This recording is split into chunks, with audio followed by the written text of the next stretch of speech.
he had a Muslim testify for him in court, which is true. And he achieved great position of prominence in Islamic society, which is true. He was the physician to Saladin, I believe, by the end of his career. But even Maimonides, someone who we look at as an example of somebody who existing at a high level in Islamic society, when he's writing to his own people, he's honest. And he says that the Muslims have inflicted persecution upon us.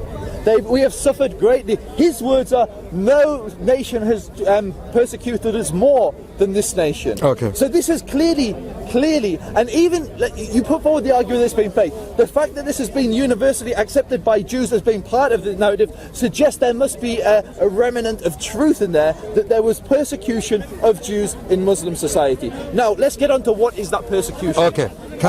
You made 2 points. Yeah. I made 2 points and you made 2 points in response.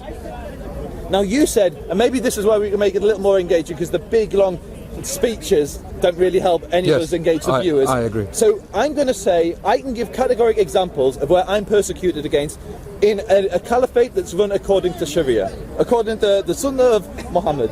And my best example, my easiest example, zakat. Zakat is fixed. Yeah, there is a fixed amount of money that the Muslims pay. Jizya is not fixed.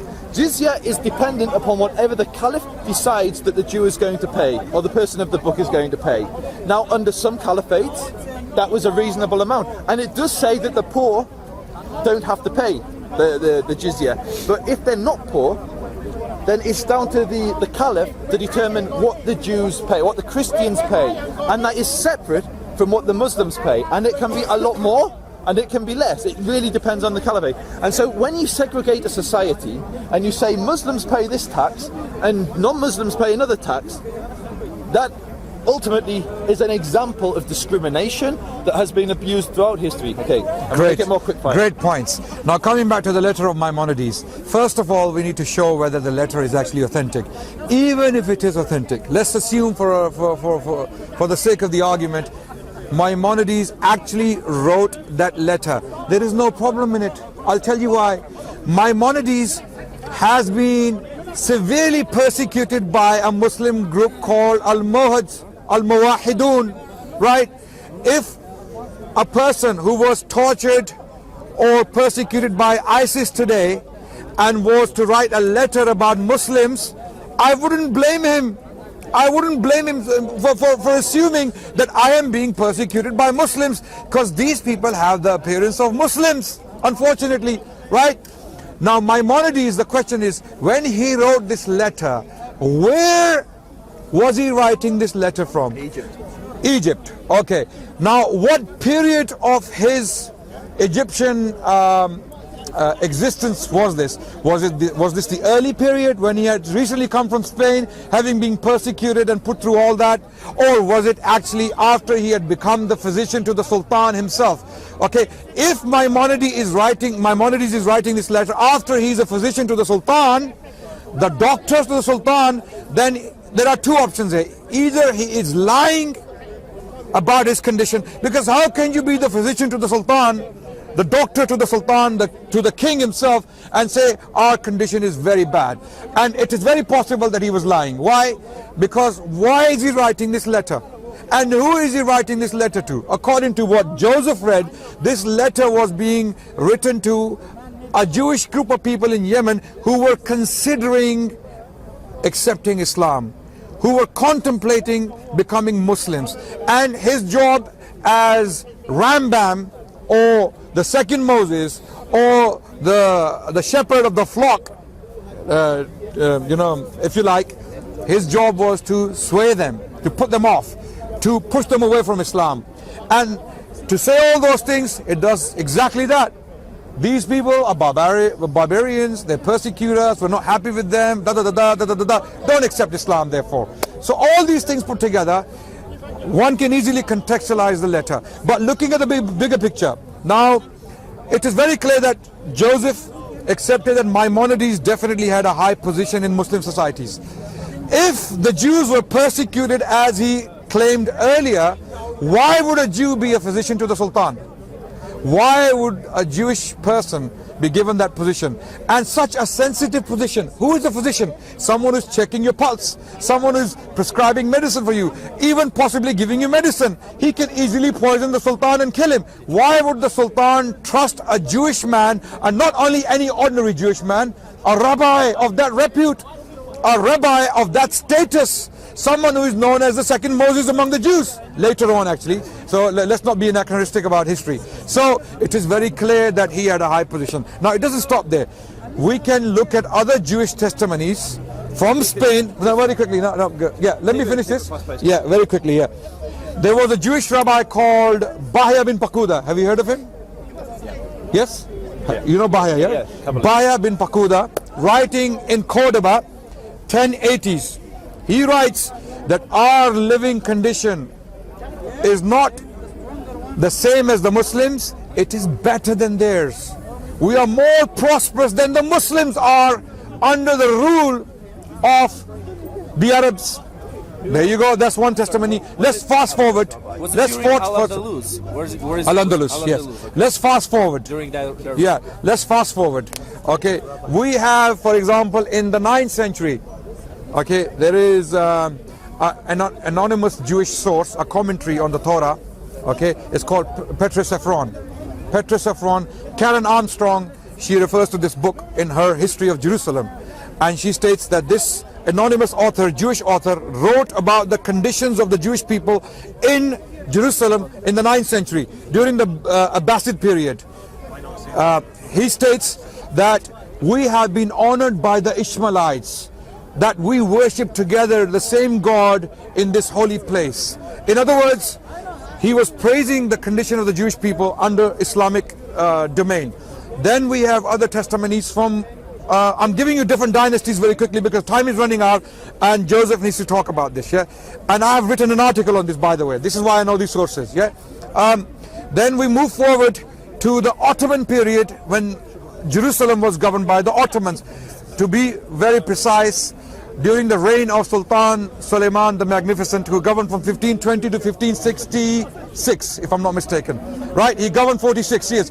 During his reign, the Jewish people flourished in Jerusalem. How do we know this? A scholar named Amnon Cohen, who published his book in 1994, and the book is titled A World from Within.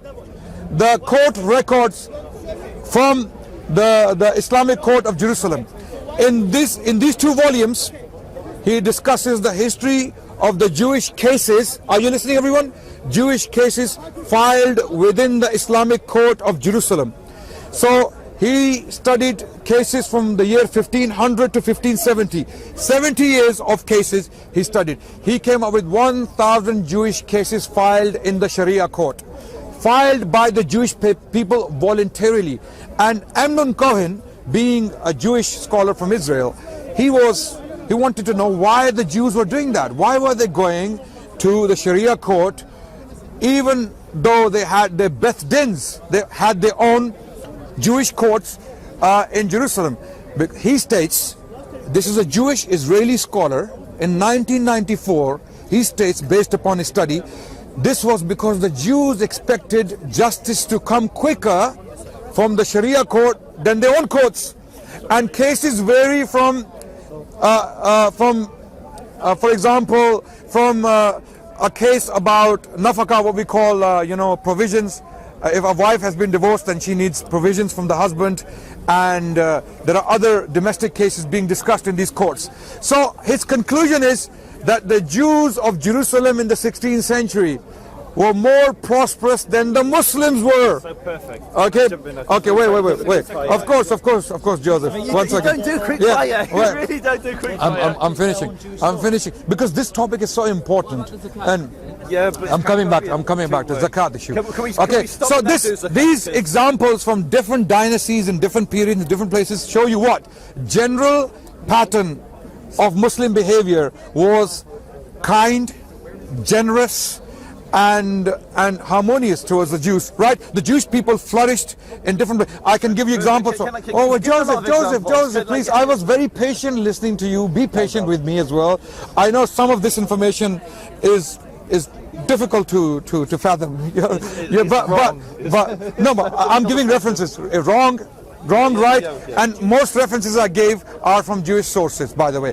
Even Bernard Lewis, someone like Bernard Lewis, a staunch Zionist who advised the US government to attack Iraq in 2003, even him in his book Jews of Islam acknowledges that the Muslims treated the Jews with generosity in comparison to what was happening to them in Christian Europe. Okay, so and over 1,000 years, Bernard Lewis states, for over 1,000 years, Jews survived extinction due to Muslim protection for over 1,000 years. And he also states 90% of the Jewish population of the world survived destruction under the protection of Islam and Muslims.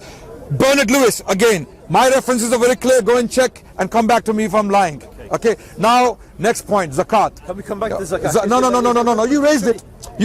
Please be patient with me. I'm finishing very soon and you can come back. I will listen to you patiently. No, you can't come in because it's me and Joseph. Okay, so zakat issue. Now Joseph made a claim that zakat is fixed and jizya is not fixed. Actually, that's not true as well, because in our earliest sources, we are told, firstly, the primary rule to deal with the non-Muslims. What is the primary rule? In Bukhari, we have a statement from the second caliph of Islam, Umar bin Khattab. Umar was the second caliph of Islam.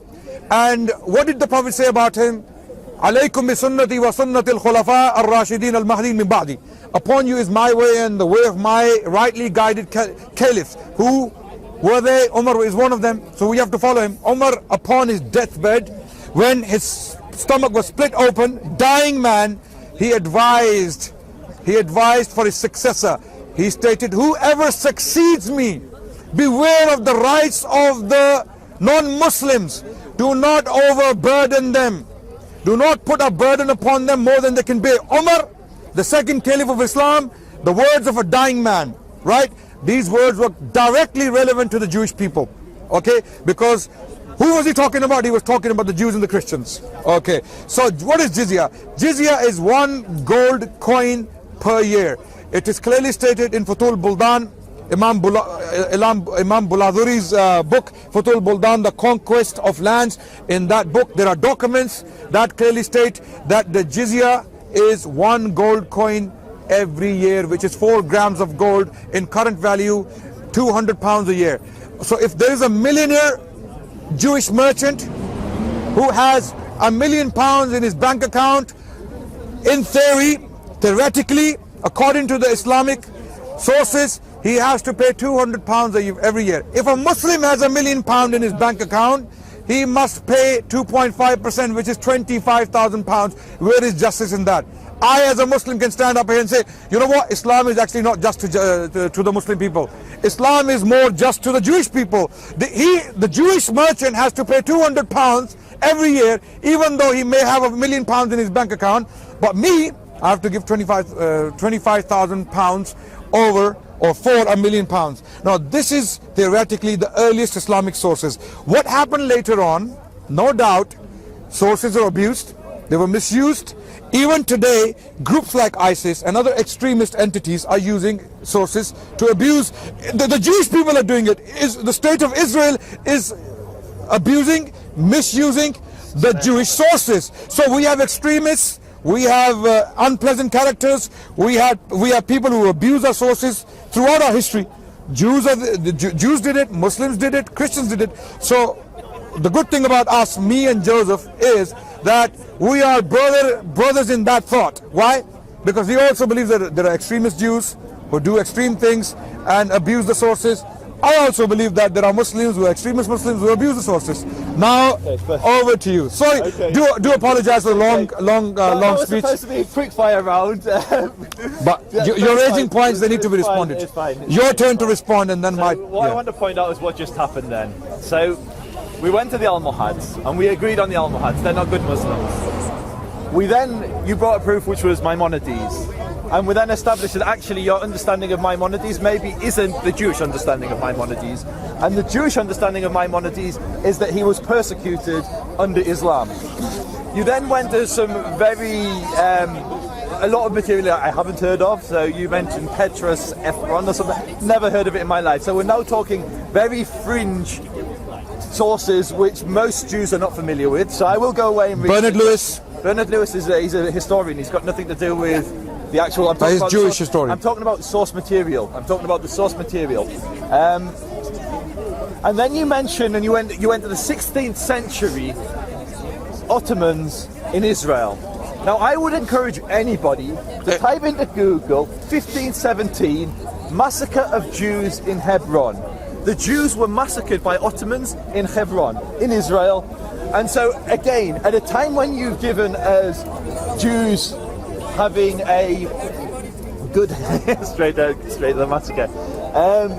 At a time when Jews were supposed to not being persecuted, there's a clear evidence of not just persecution, but a massacre taking place in the very land you said it was supposed to be amazing. Now, you've said a lot of truth. There were Jews that did achieve great positions, including Maimonides, in Islamic society. But achieving a high position in some Islamic societies does not mean that Jews are being treated well throughout Islamic history. Jewish understanding, if you speak to any of the Jews from the Middle East, almost all of them will universally tell you that they suffered in modern history and in ancient history. And so I believe Jews and Muslims can and will coexist. I think we have more in common than that divides us, and I think we do have a rich history of coexistence. But I think there needs to be a recognition from many Muslims that history isn't as they see it through these rose-tinted glasses, but their ancestors have inflicted pain upon my ancestors. And you can go right the way back to Muhammad. You can go back to the Battle of the Trenches. You can go back to the beheading of Jews. You can go, but from the very, very beginning, there has been persecution. Now you can justify that and say they were treacherous, they betrayed Muhammad, therefore. But to this day, you're doing it for me. But to this day, because of a battle that took place hundreds and hundreds and hundreds of years ago, I, a Jew, am not allowed to step foot in Mecca and Medina. I am not allowed to live in Arabia. Umar, who's quoted often as being one of the best caliphs for the Jewish people, Umar kicked the Jews out of Arabia. It was Umar that pushed them out, and he actually sent them to Hebron in Israel, and he sent others to, I forgot the name, I'm terrible with Middle Eastern geography, something I'm not going to connect. People can look up. You're making a lot of points, and it's going to take me a long time to respond to all of them. So if you don't want a long response, keep it short, and I'll keep it short. Okay. Yeah, because you're throwing Omar, you're throwing Jews in. You're throwing a lot of things at me. All I'm doing is saying, and it's a very simple statement, that anybody who believes that the Jewish existence under Islam was consistently good is consistently stupid. There has been good times and bad times. There have been good Muslims and bad Muslims, good Jews and bad Jews. Now to bring it back to the jizya, you said no, because you didn't let me do this. No problem. Continue. Carry on. Then my response is going to be. I'm trying to keep mine as brief as possible, just for the sake of the engagement of the audience. Okay. Go on long, extensively. Talk about all the things I mentioned, all the sources I gave. What's your response to those sources? I'm going to go to. So to be honest, I would have to go away and read them. So I know the epistle. I know Maimonides well. So if what I'm saying is true, you're going to come back and next week. You're going to come back and confirm everything I said. Okay, good. Absolutely. But like you mentioned one source, I don't think any Jew I know has heard of, Petrus Ephron. Okay.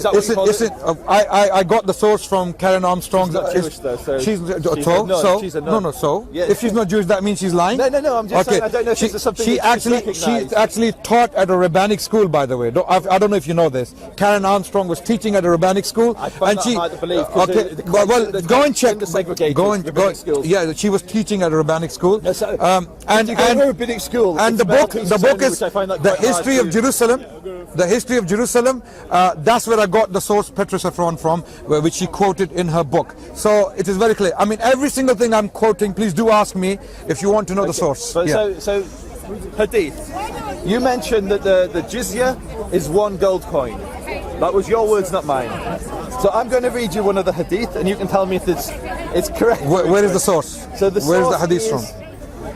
What website are you reading it from? Firstly, tell me the website. It's from one of the Hadith websites. Which one? Or whatever.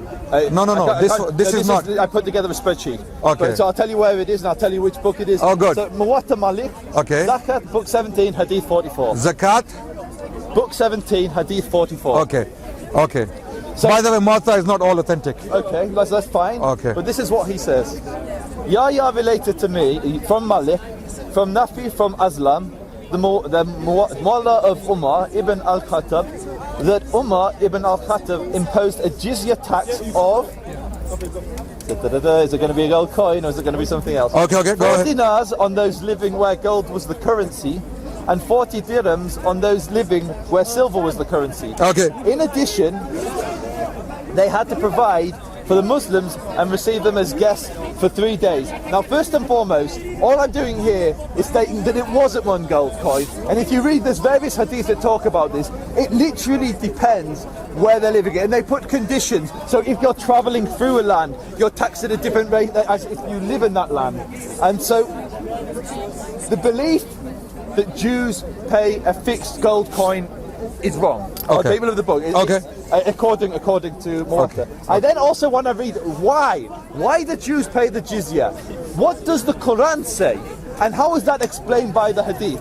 So the Quran, and forgive me, my response is going to be very long.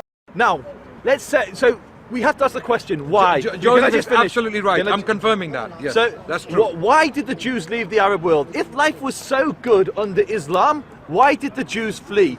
Now, some people say, well, they were fleeing for a better life and more money, but we can look at other impoverished parts of Europe where Jews live, impoverished parts of South America where Jews live, where Jews don't live at a high socioeconomic bracket, yet they still don't flee. The Holocaust, 6 million Jews were killed in the Holocaust in Europe, yet there are more Jews left in Europe, and not the rich nations, places like Ukraine. There are more Jews living there than there are in all of the Arab world. So you have to ask yourself the question, if Muslims don't persecute Jews or didn't persecute Jews, and Islam fundamentally treats Jews well, why did the Jews flee at the first opportunity? Very good question, $1 million question, and my response will be $2 million response.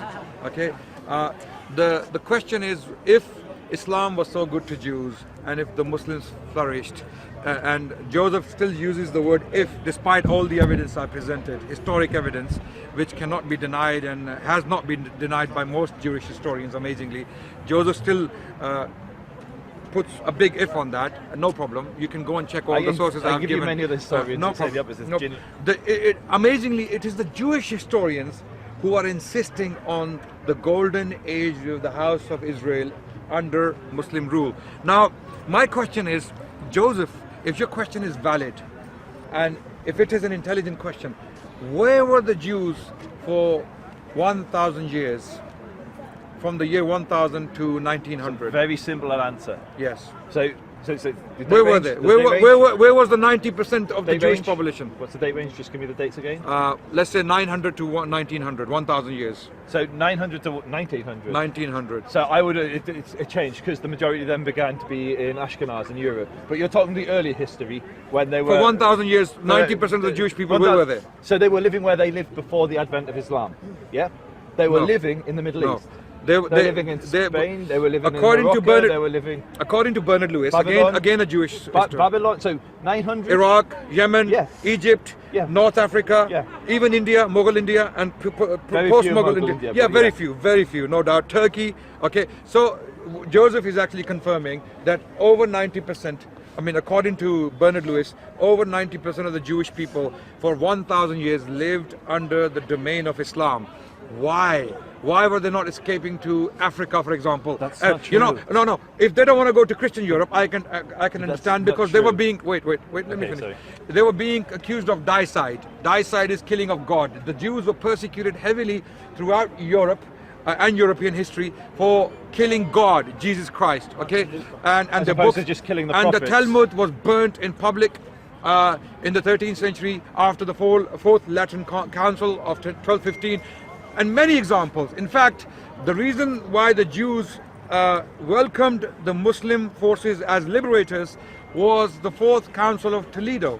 The Fourth Council of Toledo, which was held in 633, a year after the Prophet of Islam's death. Prophet Muhammad, peace be upon him, died in 632. 633, there was a Catholic council held in Toledo, in the city of Toledo in Spain, where it was decreed by the Catholic Church that all the Jewish people have to give away their children to the Catholic Church to be raised as Catholics.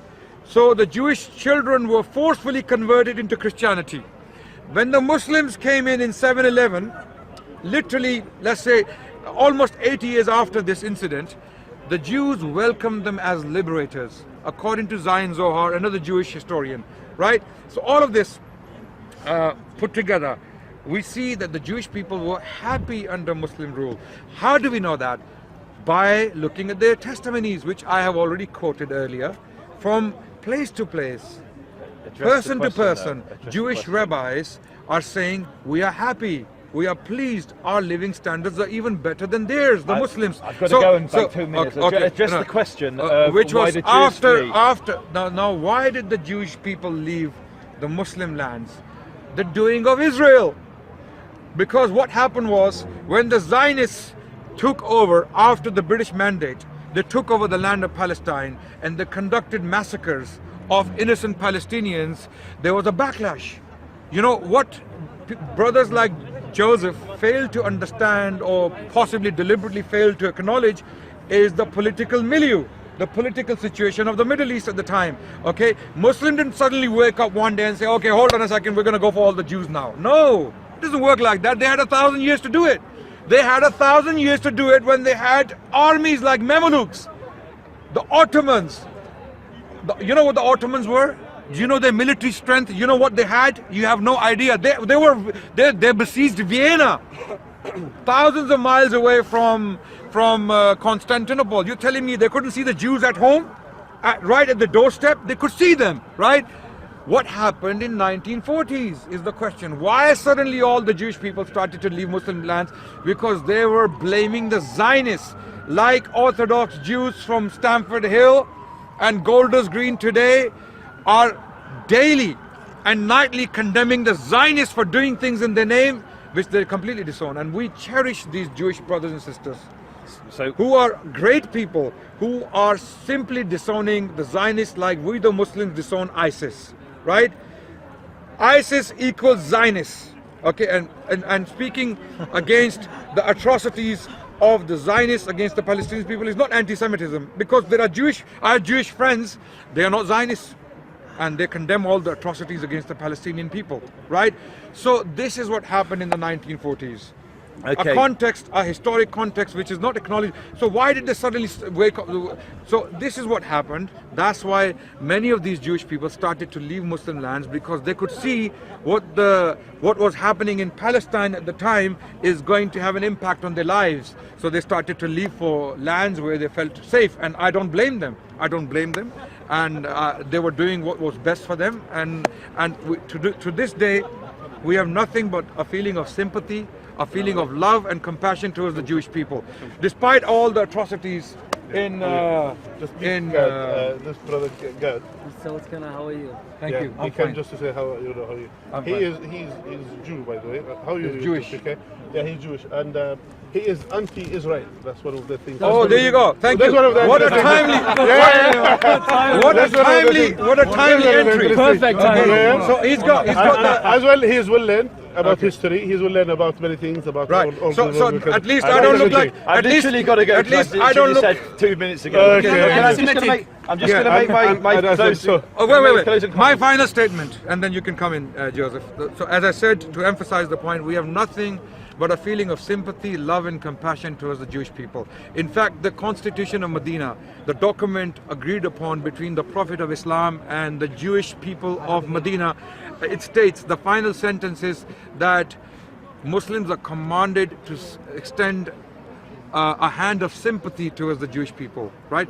This is exactly what we believe in. We were never an enemy of the Jewish people. We will never be the enemy of the Jewish people. Politics, circumstances, geopolitical events can change feelings from time to time, from place to place. That doesn't mean that Muslim civilization is anti-Semitic. It is not. It has never been so.